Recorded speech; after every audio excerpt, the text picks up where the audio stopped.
Hey, this is C&D Channel. I'm Chris, and this is MMA for you. I'm going to be doing my post-fight analysis for UFC 142. Just great night of fights. A lot of first-round finishes, especially on the main card. Couple notes. Edson Barboza got knockout of the night. Yosimar Pajar's got submission of the night. And Barboza versus Adam got fight of the night. Also, I almost got every pick correct except for Carlos Prater beat Eric Silva by disqualification. Had he not been disqualified, I would have actually got 100% of my picks correct, so kind of sucks there. But especially since a lot of people thought Eric Silva should have won the fight anyways, and they don't know where this disqualification came from. But let's get right to it. Let's get to the fights here. Jose Aldo beat Chad Mendes by knockout, knees and punches, in the first round. 4 minutes and 59 seconds in there. Aldo showed his great takedown defense. Showed the leg kicks. Found a nice home for the uppercut. He was just all there today, man. Little controversy because he did grab the fence during one of the takedowns, and it looks like Mendes really had him there too. After the fight, Aldo, the way it ended is, Mendes got his back. Aldo managed to spin out, kneed him, followed up with punches. Mendes is out. Aldo goes and celebrates in the crowd, causes like a riot in the audience. Security tries to get him out of there, but he doesn't even want to go back to the cage, He wants to just celebrate with the crowd. Great win for Aldo here, man. And it really goes to show that, why he's a pound-for-pound entrant. The thing is, too, it's a lot of guys at 145 that are up there, like an Eric Koch, a Dustin Poirier, or Korean Zombie is kind of up there. Diego Nunez is up there as well. You don't get this impression that they're any threat to Jose Aldo. Whereas Chad Mendes did really come off like a threat to Jose, and he just got stifled and knocked out. So it was a good one for him. Especially with Aldo, he had a row of decisions, and getting this knockout, he's back to being that pound for pound guy that knocks people out, so it's really good to see that. Like I said, the rest of the division, there are contenders. It's just that they don't seem like they're quality contenders in that sense, I can't think of anyone that really threatens Jose Aldo. Maybe Yuri Alcantara down the line will. But other than that, I can't see anyone else in the division that really stands out to me. With Chad Mendes, he looks like a guy that can beat pretty much everyone except for Jose Aldo in the division. And I'd like to see him fight a couple more top 10 guys, because I think the fight before this, he fought Roddy Yada. He fought Omigawa. I love Omigawa, but he's fought a good amount of lower and mid tier guys. So I'd like to see him fight a couple more top 10 guys, and see he fought Cub Swanson as well. I can't think of his big top 10 win Javier Vasquez. It's just one of those things where I'd like to see him fight some more top 10 guys. Eric Koch. Okay, but during the time, I don't think Eric Koch was up there. But yeah, I'd like to see him fight a couple more top 10 guys after this. There's still a lot of good fights for him at 145. Okay, next fight after that, Vitor Belfort beat Anthony Johnson by rear naked choke in the first round. 4 minutes and 45 seconds in there. One thing I really liked about this fight, one thing I didn't really like was Dan Miragliotta. He kept standing the fight up for whatever reason. It's really bizarre to me. I don't know why he kept doing that.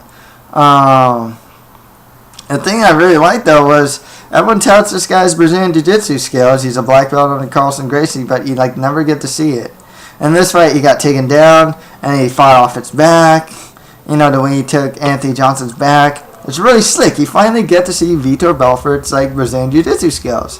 And it was pretty much what they said. You know, it is very underrated. It's pretty good, actually. And it was really cool to see the guy's Brazilian Jiu-Jitsu. I was really happy about that. You know, he showed off his hands as well, you know. The thing is, he fought Anthony Johnson, who was way overweight, who I think might get cut after this fight, because he looked gassed by the end of the round and got choked out. Anthony was pushing forward, throwing strikes, you know. He was even going for takedowns, you know. I liked what I saw from the guy. It's just, you know, this weight cutting business with him is kind of ridiculous at this point, you know. Yeah, I get it. Okay, I heard the reason, you know. He saw the UFC doctor, something about fluids and whatnot, but you know, you can't help but doubt the guy because he missed weight so many times. You know, it's just one of those things where you're just kind of like, you know, it's like, dude, you used to not make weight for 170. How do you not make weight for like 185? It just comes off really bizarre, you know. If he stays, I'd like to see him in the division, you know. Even if he gets cut, I can see him winning outside the UFC and getting called back to the UFC. You know, that's the thing. So, in one sense, I can see them cutting him as punishment. At the other sense, he's still really young, so I can't really see him outside the UFC for a long period of time or anything like that if he gets cut. With Belfort, though, you know, he beat Rumble, he beat Akiyama. You know, you got to give him top 10 guys, you know. Give him the winner of, like, Okami versus Bosch. Because if Bosch beats Okami, he should be, like, a top 10 guy by then. Brian Stan, winner of Maya versus Bisping. Paul Harris would be a pretty interesting fight for him as well. So, yeah, there's a lot of good fights for him. Sonnen versus Munoz. I think the winner of that fight's probably going to get Anderson, so I wouldn't want to see that fight quite yet. But yeah, great one for Vitor. Just, I really like seeing more of his skill set. You know, he's what's advertised. You know, you get to see this like guy who's winning too. You know, because there's always this like old Vitor, new Vitor, but now it's you know, it's just he's Vitor. You know, he's coming off as pretty consistent now. You know, so good for him. You know. Next right after that, Husamar Palhares took Mike Masenjo's leg home as he got a heel hook in the first round. Masenjo didn't get to do much. He got kicked in the balls. Besides that, he really didn't do much. Palhares was finding a couple leg kicks on him. You know, he's really flexible. I didn't realize how flexible Palhares is. He pulls guard and like just transitions his heel hook beautifully. You know, just it was amazing. It was just so high level, man. One thing with Palhares is he keeps proving that he can beat the mid-tier of the division. David Branch, Mike Masenjo, Dan Miller. You know, he can beat the mid-tier of the division. He needs to fight top guys. He's lost against Dan Henderson. He lost to Nate Marquardt, but nonetheless, he's obviously very skilled. That he needs to fight the Stans, the Bispings, the Mayas, the Okamis, the Munozes, the Sonnens. You know, he needs to fight guys like that. I think stylistically, he'd actually beat Chael Sonnen pretty bad. Actually, just from a stylistic standpoint. You know, but yeah, he needs to fight more of those type of guys. He's a good fighter. Stand-up's obviously improving. He's really you can tell he's really working on it. But his ground game is just deadly. I mean, you don't want to go to the ground with the guy at all. Because he goes for legs a lot, too. He has good leg attack. So, good one for him. Next right after that, and the only fight I did not predict correctly, as Carlo Prater beat Eric Silva by disqualification. Eric Silva dropped him with like this knee/kick, and then followed up with ground and pound. I don't know. There's like one illegal punch. There's one punch in the back of the head that didn't look like it was that damaging, and then the rest looks like they're to the side of the head. I think even Mario Yamasaki got taken to task for this. And he honestly shouldn't have lost. Eric Silva is a prospect to look out for. This guy's stand-up's really good. His ground game's really good. Well, you haven't seen his ground game, but he trains with the Nogueira brothers. So, he's just a prospect to look out for. I'd like to see him get like a Mike Pyle, step up in competition here, maybe an Ebersol even. I wouldn't want to give him too high up, but he's definitely a guy that's gonna, he's still really young. He's just gonna get better and better. With Prater, he's coming off a win. It's tough to say who he should get next, because it's such a tainted win. You know what I mean? Give him like the winner of Neer versus Ludwig, DeMarcus Johnson, Amir Sadalas, someone like that. Someone lower tier. But yeah, it's tough to say where.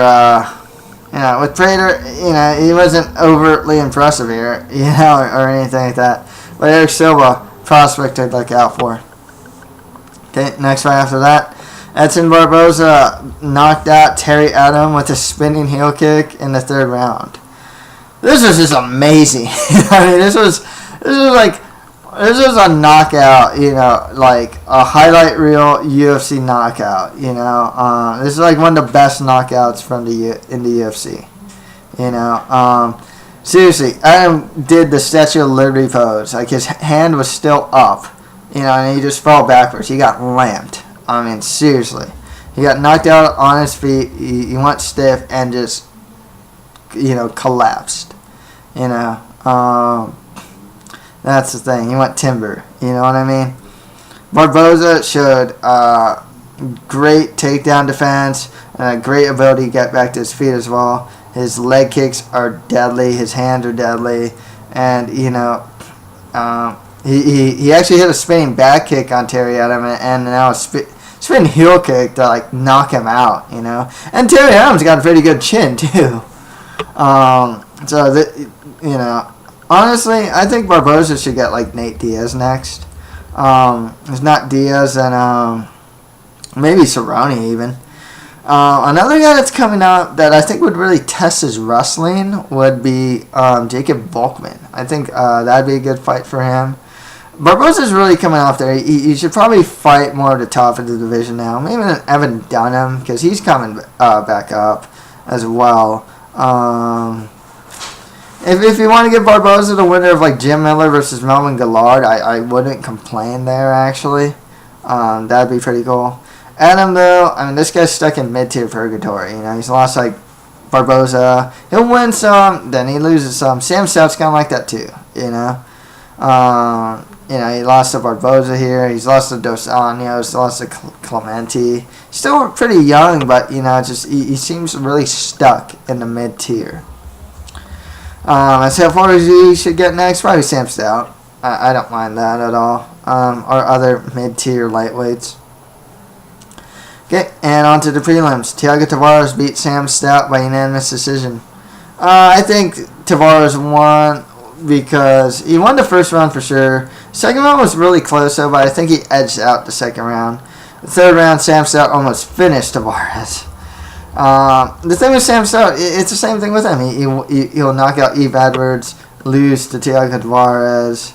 He beat Jeremy Stevens. Lost to Jeremy Stevens, beat Joe Lozon. He'll beat some good guys, and then he'll lose to, good guys as well. There's not much consistency, That's the thing with Tavares. Same thing, actually. He lost to, Shane Roller and Matt Wyman. He beats, Sam Stout, Spencer Fisher, Awesomely Awesome, Pat Ottenwood, He's a good fighter. He's solid skill set. I'd actually like to see, just for the ground battle, probably Jacob Volkman versus Thiago Tavares. I think that'd be a really interesting fight.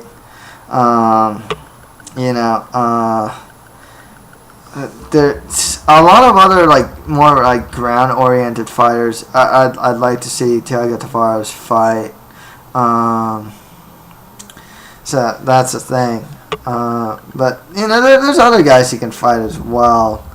Jeez, I'm trying to think of who else is in lightweight at this moment that's coming up. If you want to give him Edson Barboza, that wouldn't be too bad of a fight. But I don't think he should be fighting someone there yet. But yeah, there's maybe like a Dennis Seaver or something. Or maybe Stout should fight like a Dennis Seaver. Well, see, Dennis Seaver's moving down in weight, so let's not do that. But yeah, I'd probably go with Tavares Volkman. I think that'd be a good fight. That makes a lot of sense. With Stout, give him Terry Adam. I think he should be fighting him at right now. If not, just some other mid-tier or lower-tier lightweights. Okay, next fight after that, Gabriel Gonzaga beat Renato Oliveira by submission in the first round. Really good to see Gabriel Gonzaga utilize his Brazilian Jiu-Jitsu again. You see this all the time where like a wrestler falls in love with his hands and doesn't go back to his wrestling. Gonzaga was the same way. He was a great grappler, fell in love with his hands, but wouldn't use them. So the thing is, with Gonzaga, he uses it here against a guy that trains with Junior Dos Santos, who is known for having some really heavy hands. Great stuff from here. Great transitions. Got that choke in. Just great stuff from it. This is the stuff I like to see from the guy. I'd like to see him fight maybe a Travis Brown if he gets past Chad Griggs. Or the winner of Brown versus Griggs. The winner of Russo versus Herman. The winner of Russo versus John Olaf. The winner of Struve versus Herman. That'd be cool. Donaldo, in the UFC needs heavyweights. I'd like to see him more with stand-up guys because he looks like a guy that'd probably thrive there. Give him Pat Barry. Give him Chad Griggs. Give him LeVar Johnson. Give him Joey Beltran. Next fight after that, Yuri Alcantara beat Michihiro Omigawa by unanimous decision. Alcantara is a prospect to look out for. His stand-up is really solid. His ground game is excellent. He'd get dominant positions on Omigawa just, out of nowhere. Even at the end of the third round when he was really tired, Omigawa went for a judo throw. Alcantara reversed it, got into mount. This guy's awesome. His gas tank does concern me, but he was beating up on Omigawa a lot. At this point, you can give Alcantara something like a Mike Brown. I'd like to see him kind of get more up there, like a Diego Nunez, like a Dustin Poirier, like Derek Koch, Coke, something like that. If not, you can give him like a Ricardo Lamas would be interesting fight for him. Mike Brown, that'd be a good fight for him as well. So there's a lot of good fights for Alcantara. He's a really good prospect.